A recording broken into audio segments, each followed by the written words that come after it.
ಪ್ರಜಾಪ್ರಭುತ್ವಕ್ಕೆ ಒಂದು ತಳಹದಿಯನ್ನು ನೀಡಿ ಸ್ವತಂತ್ರ ಭಾರತದಲ್ಲಿ ಕಾಂಗ್ರೆಸ್ ತನ್ನ ರಣಕರಿನ ಓದಿ ದೇಶಕ್ಕೆ ಸ್ವಾತಂತ್ರ್ಯವನ್ನು ತಂದುಕೊಟ್ಟಿರ್ತಕ್ಕಂಥ ಪಕ್ಷದ ಪರವಾಗಿ ನಾವಿದ್ದೀವಿ. ಒಂದು ಜಾತ್ಯತೀತ ನಿಲುವಿನಿಂದ ಇಡೀ ದೇಶವನ್ನು ವಿಭಜನೆ ಮಾಡಿ ಹೊಸ ವಿಧದಲ್ಲಿ ಸಾಕ್ತಕ್ಕಂಥ ಅನ್ಡಿಕ್ಲೇರ್ಡ್ ಎಮರ್ಜೆನ್ಸಿ ಇದನ್ನು ನಾನು ಹೇಳ್ತಾ ಆ ಪಕ್ಷವನ್ನು ಕಟ್ಟಿ ಬೆಳೆಸಿರ್ತಕ್ಕಂಥ ಒಬ್ಬ ಹಿರಿಯ ನಾಯಕ ಎಲ್.ಕೆ. ಅದ್ವಾನಿ ಅವರು ಆಡಿರ್ತಕ್ಕಂಥ ಮಾತುಗಳು. ಸೊ ಈ ದೇಶ ಯಾವ ದಾರಿಯಲ್ಲಿ ಸಾಗ್ತಾ ಇದೆ? ಬ್ರಿಟಿಷರ ನಂತರ ನಾವು ಈ ದೇಶದ ಸ್ವರೂಪ ಈ ರೀತಿ ಕಂಡಿರಲಿಲ್ಲ. ಆದ್ರೆ ಇವತ್ತ ಈ ಪ್ರಜಾಪ್ರಭುತ್ವಕ್ಕೊಂದರ ಧಕ್ಕೆ ಬರ್ತಾ ಇದೆ. ಇಂಥ ಮಹತ್ವದ ಚುನಾವಣೆಯನ್ನ ಈ ದೇಶದ ಭವಿಷ್ಯಕ್ಕಾಗಿ, ಕಾಂಗ್ರೆಸ್ನ ಭವಿಷ್ಯಕ್ಕಾಗಿ ನಾವೆಲ್ಲರೂ ಕೂಡಿ ಹನಿ ಹನಿ ಕೂಡಿದರೆ ಹಳ್ಳ ಅನ್ನುವಾಗೆ ಈ ರಾಜ್ಯದ ಎಲ್ಲ 28 ವಿಧಾನಸಭಾ ಕ್ಷೇತ್ರಗಳಲ್ಲಿ ಕಾಂಗ್ರೆಸ್ ಪಕ್ಷದ ಪರವಾಗಿ ನಾವೆಲ್ಲರೂ ಕೂಡಿ ಶ್ರಮಿಸಬೇಕಾಗಿದೆ. ಆ ವಿಚಾರಧಾರೆಯಲ್ಲಿ ಇವತ್ತು ಬಿಜಾಪುರದ ಲೋಕಸಭೆ ಅಭ್ಯರ್ಥಿಯಾಗಿ ಸನ್ಮಾನ್ಯ ಜಿಲ್ಲಾ ಕಾಂಗ್ರೆಸ್ನ ಅಧ್ಯಕ್ಷರಾಗಿರ್ತಕ್ಕಂಥ ಹಿಂದಿನ ಶಾಸಕರಾದ ರಾಜು ಆಲೂರು ಅವರಿಗೆ ಇವತ್ತು ತಮ್ಮೆಲ್ಲರ ಆಶೀರ್ವಾದದಿಂದ ಅವರಿಗೊಂದು ಅವಕಾಶ ಸಿಕ್ಕಿದೆ. ಅದನ್ನು ಸಹಕರಿಸಬೇಕಾದದ್ದು ನಮ್ಮ ನಿಮ್ಮೆಲ್ಲರ ಕರ್ತವ್ಯ. ಪ್ರತ್ಯೇಕ ಚುನಾವಣೆಗೆ ಇಷ್ಟು ಮೊದಲು ಟಿಕೆಟ್ ಡಿಕ್ಲೇರ್ ಆಗ್ತಿರಲಿಲ್ಲ. ಆದ್ರೆ ಈ ಸಲ ಸುದೈವಶ ಬಹಳ ದೊಡ್ಡ ಸಮಯ ನಮಗೆ ಸಿಕ್ಕಿದೆ.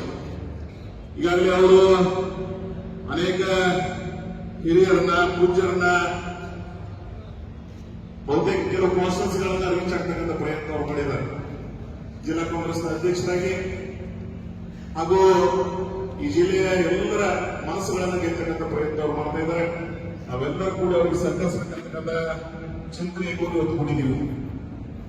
ನಾವ್ಯಾರ ವೇದಿಕೆಯಲ್ಲಿ ಕೂತು ಚುನಾವಣೆ ಮಾಡ್ತೀವಿ ಅನ್ನೋದು ಇರ್ಲಿಕ್ಕೆ ಸಾಧ್ಯ ಇಲ್ಲ. ನೀವು ಅಥವಾ ಇಲ್ಲಿ ಬೇರೆಯವರು ಯಾರು ಇಷ್ಟವಾದ ಕಾಂಗ್ರೆಸ್ನ ಕಾರ್ಯಕರ್ತರಿದ್ರೆ ಅವರು ಚುನಾವಣೆ ಮಾಡೋದ್ರೆ ಚುನಾವಣೆ ಗೆಲ್ಲಕ್ಕೆ ಸಾಧ್ಯ ಅಂತಕ್ಕಂಥ ಪ್ರಾಮಾಣಿಕ ಸತ್ಯವನ್ನ ನಾವೆಲ್ಲ ನೆನಪಿಡಬೇಕಾಗ್ತದೆ. ನೀವು ಸುಮ್ಮನೆ ಒಂದು ಅವಕಾಶ ಕೊಡದೆ ತಿಳ್ಕೊತಿದ್ದೇವೆ. ಆದ್ರೆ ಪಕ್ಷದ ಜೀವ ಭದ್ರ ಬುನಾದಿ ಅದು ಕಾರ್ಯಕರ್ತರು ಅನ್ನೋದನ್ನ ನಮ್ಮ ಮನಸ್ಸಿನಲ್ಲಿರ್ಬೇಕಾಗ್ತದೆ. ಈ ಅಧಿಕಾರ ಶಾಶ್ವತಲ್ಲ. ಇಂಥವರ ಭಾಷಣ ನೋಡಿದೀವಿ ನಾವು. ಆದ್ರೆ ಜನರ ಮನಸ್ಸಿನ ಭಾವನೆಗಳಿಗೆ ನಾವ್ಯಾರು ನಿಜವಾಗಿ ಬದುಕ್ತೀವಿ ಅವರು ಮಾತ್ರ ರಾಜಕಾರಣದಲ್ಲಿ ಬಹಳ ದಿನ ಬದುಕಲಿಕ್ಕೆ, ಉಳಿಲಿಕ್ಕೆ ಸಾಧ್ಯ ಆಗ್ತದೆ. ಅಂತ ಪ್ರಯತ್ನ ನಾವೆಲ್ಲರೂ ಕೂಡಿ ಮಾಡೋಣ. ಕಾಂಗ್ರೆಸ್ ಪಕ್ಷದ ತತ್ವ ಸಿದ್ಧಾಂತಗಳ ಮೇಲೆ, ಈ ಪಕ್ಷದ ಆದರ್ಶಗಳನ್ನ, ಜಾತ್ಯತೀತ ಮೌಲ್ಯಗಳನ್ನ ಇಟ್ಟುಕೊಂಡು ಚುನಾವಣೆಯಲ್ಲಿ ಪ್ರತಿ ಹಂತಕ್ಕೂ ನಾವು ಹೋಗೋದು.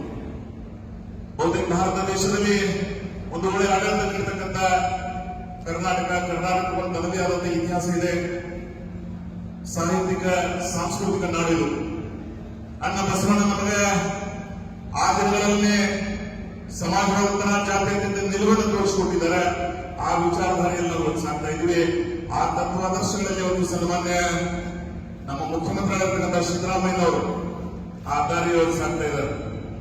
ಅವರದೇ ಆದಂತ ಅನೇಕ ಯೋಜನೆಗಳನ್ನ ಬಡವರ ಪರವಾಗಿ ನಿಷ್ಪಾತವಾಗಿ ಈ ರಾಜ್ಯದ ಸಮಗ್ರ ಅಭಿವೃದ್ಧಿಯಲ್ಲಿ ಅವರು ಶ್ರಮಿಸ್ತಾ ಇದ್ದಾರೆ.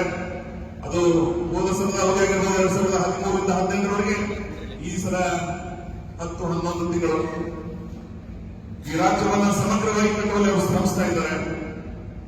ಅದರಲ್ಲಿ ವಿಶೇಷವಾಗಿ ಕಳೆದ ಚುನಾವಣೆಯಲ್ಲಿ ನಾವೇನು ಮಾತುಕೊಂಡಿದ್ವಿ 5 ಗ್ಯಾರಂಟಿಗಳು 4,11,00,000 ಜನರಿಗೆ ಯೂನಿವರ್ಸಲ್. ಪ್ರಪಂಚದ ಯಾವುದೇ ಸರ್ಕಾರ ಇಷ್ಟು ದೊಡ್ಡ ಪ್ರಮಾಣದ ಸಹಾಯ ಎಲ್ಲ ಹಂತದಲ್ಲಿ ಆಗಿಲ್ಲ. ಅಂದ್ರೆ ದೊಡ್ಡ ಸಹಾಯವನ್ನು ನಮ್ಮ ಸರ್ಕಾರ ಮಾಡ್ತಾ ಇದೆ. ಅವರ ನೇತೃತ್ವದಲ್ಲಿ ಕರ್ನಾಟಕದಲ್ಲಿ ಇವತ್ತು 28 ವಿಧಾನಸಭೆ, 28 ಲೋಕಸಭೆ ಚುನಾವಣೆಗಳನ್ನು ನಾವು ಮಾಡ್ತಾ ಇದ್ದೀವಿ. ಬಹುತೇಕ ಕಡೆ ಕರ್ನಾಟಕದ ಜನ ಕಾಂಗ್ರೆಸ್ ಪಕ್ಷದವರಿಗೆ ಒಂದು ವಾತಾವರಣ. ಹಾಗೆ ಬಹಳ ವಿಶೇಷವಾಗಿ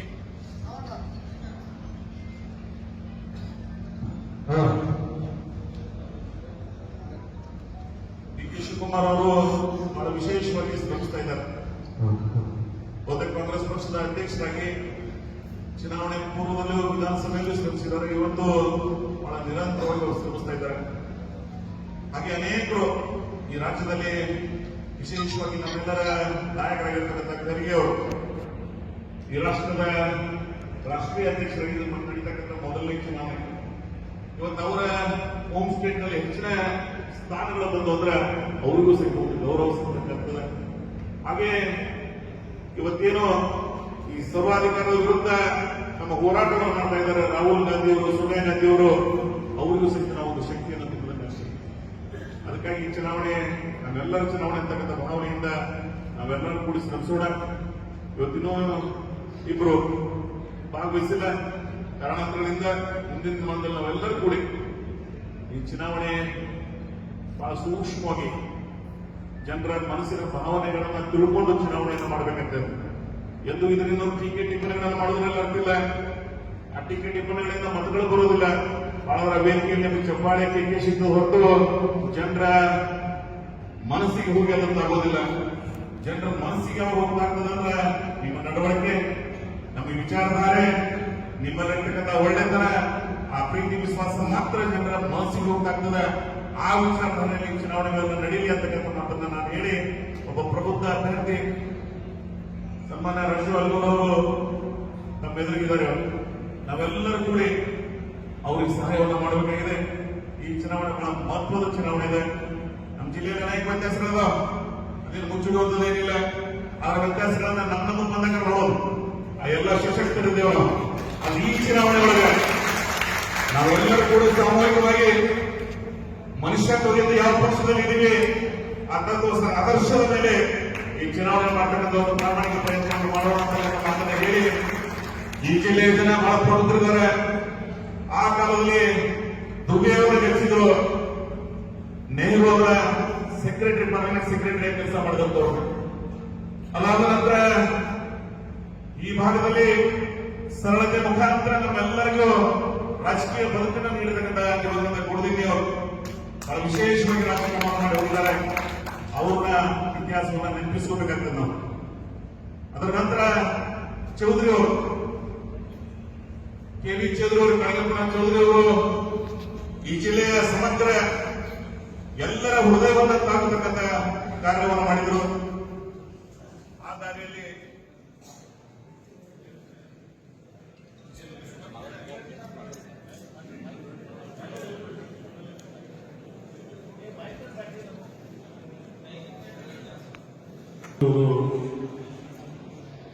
ಈ ಭಾಗದಲ್ಲಿ ಆ ಕಾಲದಲ್ಲಿ ಇಂದಿರಾ ಗಾಂಧಿ ಅವರು ಒಡನಾಡಿಯಾಗಿ ಕಾರ್ಯ ಮಾಡೋದನ್ನು ನೆನಪಿಸಬೇಕಾಗ್ತದೆ. ಯಾರಿಗೂ ಇತಿಹಾಸ ಗೊತ್ತಿರೋದಿಲ್ಲ, ಅವ್ರ ಇತಿಹಾಸ ನಿರ್ಮಾಣ ಮಾಡಕ್ಕೆ ಸಾಧ್ಯ ಇಲ್ಲ. ಪ್ರತಿಯೊಂದನ್ನ ಅರ್ಥೈಸಿಕೊಂಡು ಈ ಜಿಲ್ಲೆಯ ಇತಿಹಾಸದ ಜೊತೆಗೆ ನಾವೆಲ್ಲ ರಾಜಕಾರಣ ಮಾಡತಕ್ಕಂಥ ಪ್ರಯತ್ನವನ್ನು ಮಾಡೋಣ. ಈ ಚುನಾವಣೆ 3 ಹಂತಗಳಲ್ಲಿ ನಾವೆಲ್ಲ ಶ್ರಮಿಸಬೇಕಾಗ್ತದೆ. ಒಂದು ನಾಮಿನೇಷನ್ಗೆ ಹೆಚ್ಚಿನ ಪ್ರಮಾಣದಲ್ಲಿ ಜಿಲ್ಲೆಯ ಜನ ಬರಬೇಕಾಗ್ತದೆ. ಅವರೆಲ್ಲ ನಿಗದಿ ಮಾಡ್ತಾರೆ. ಆ ದಿನ ಒಂದ್ಸಲ ರಾಜ್ಯದ ನಾಯಕರನ್ನು ಕರೆಸ್ತಕ್ಕಂಥ ಪ್ರಯತ್ನ ಮಾಡೋಣ. ಹಾಗೆ ನಮ್ಮ ಕ್ಷೇತ್ರದಲ್ಲಿ ಅವ್ರಿಂದ ಅವಕಾಶ ಸಿಕ್ಕದ ಎಲ್ಲ 8 ವಿಧಾನಸಭಾ ಕ್ಷೇತ್ರದಲ್ಲಿ 2-3 ದಿವಸ ಅವ್ರಿಗೆ ಅವಕಾಶ ಕೊಟ್ಟು ಇವತ್ತಿಗೆ 41 ದಿವಸ ಅವಕಾಶ ಇದೆ. ಇವತ್ತೊಂದು ದಿವಸ, ಇನ್ನು 40 ದಿವಸ. ಆ 40 ದಿವಸ ಅವ್ರು ಒಳ್ಳೆ ರೀತಿಯಿಂದ ಎಲ್ಲರ ಸಹಾಯ ಸಹಕಾರ ತಗೊಳ್ಳಿ. 6 ವಿಧಾನಸಭಾ ಕ್ಷೇತ್ರದವರಿಗೆ 2 ಸರಿ ಎಲ್ಲರನ್ನ ಕರ್ಕೊಂಡು ಚುನಾವಣೆ ಮಾಡತಕ್ಕಂಥ ಪ್ರಯತ್ನ ಅವ್ರು ಮಾಡಿ. ಮತ್ತು ಕಾರ್ಯಕರ್ತರು ಬಹಳ ಹುರುಪಿನಲ್ಲದ. ನನಗಿರೋ ಮಾಹಿತಿ ಪ್ರಕಾರ ಈ ಸಲ ಚುನಾವಣೆ ಬಹಳ ಹುರುಪಿನಿಂದ ಕೂಡಿದೆ. ಆ ವಾತಾವರಣ ಸೃಷ್ಟಿಯಾಗ ಈ ಟೆಂಪೋ ಏನಾದರೂ ಮೈಂಟೈನ್ ಮಾಡೋದು ಬಹಳ ಮುಖ್ಯವಾಗಿದೆ. ಈಗಾಗಲೇ ಇದರಿಂದವರಿಗೆ ಒಂದು ಸಂದೇಶದ ಕಾಂಗ್ರೆಸ್ ಈ ಸಲ ಗೆಲ್ಲುತ್ತದೆ ಅಂತಕ್ಕಂಥ ವಾತಾವರಣ ಸೃಷ್ಟಿಯಾಗಿದೆ. ಇದನ್ನ 40 ದಿನ ಇನ್ನೊಂದಿಷ್ಟು ಪ್ಲಸ್ ಹಾಕೋದು ಹೋಗುವಂಗ ಚುನಾವಣೆಯನ್ನ ನಿರ್ವಹಣೆ ಮಾಡಬೇಕಾಗ್ತದೆ. ಅಭ್ಯರ್ಥಿ ಎಲ್ಲ ಊರಿಗೆ ಬರಲು ಸಾಧ್ಯ ಇಲ್ಲ. 5-6 ಹಳ್ಳಿ ಯಾರೇ ಅಭ್ಯರ್ಥಿ ಆದರೂ ಎಲ್ಲರಿಗೆ ಹೋಗಲಿಕ್ಕೆ ಸಾಧ್ಯ ಇಲ್ಲ. ನಾವು ನೀವೇ ನಮ್ಗೆ ಎಲ್ಲಿ ಶಕ್ತಿ ಸ್ವಲ್ಪ ಶಕ್ತಿ ಇದ್ದವರಿಲ್ಲ, ಬಹಳ ಶಕ್ತಿ ಇದ್ದವ್ರು ಬಹಳ ಮಂದಿದ್ರೆ ನೀವೆಲ್ಲ ಮಾಡ್ರಿ. ಎಲ್ಲೆಲ್ಲಿ ಯಾರ್ಯಾರು ನಡೀತದ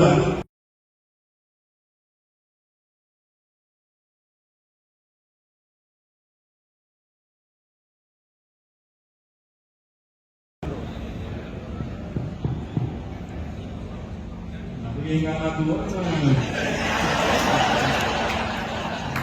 ನೇತೃತ್ವ ಬಿಜಾಪುರ ಅದಕ್ಕೆ ಅವರು ನಮ್ಗಾರಂದ್ರೆ ಅವ್ರು ಹೃದಯ ಕಾಡ್ತಾರೆ ಮೊದಲು ಯಾರು ಯಾರನ್ನ ನಡೆಯಂಗಿಲ್ಲ ಬಿಡಂಗಿಲ್ಲ ಅಂದ್ರೆ ಆ ಹೃದಯಕ್ಕೆ ಕಾಡಕ್ಕೆ ಅವ್ರು ಒಂದು ಮಾತನ್ನ ಬಹಳ ಸ್ಪಷ್ಟವಾಗಿ ಹೇಳ್ಬೇಕಾದ್ರೆ ರಾಜಕಾರಣವನ್ನು ಹೊರತುಪಡಿಸಿ ಒಂದು ಪಕ್ಷ ಬೆಳವಣಿಗೆ ಆದ್ರೆ ನಮ್ಮೆಲ್ಲರ ಭವಿಷ್ಯ ಅಂತಕ್ಕಂಥದ್ದನ್ನು ಇಟ್ಕೊಳ್ಬೇಕು.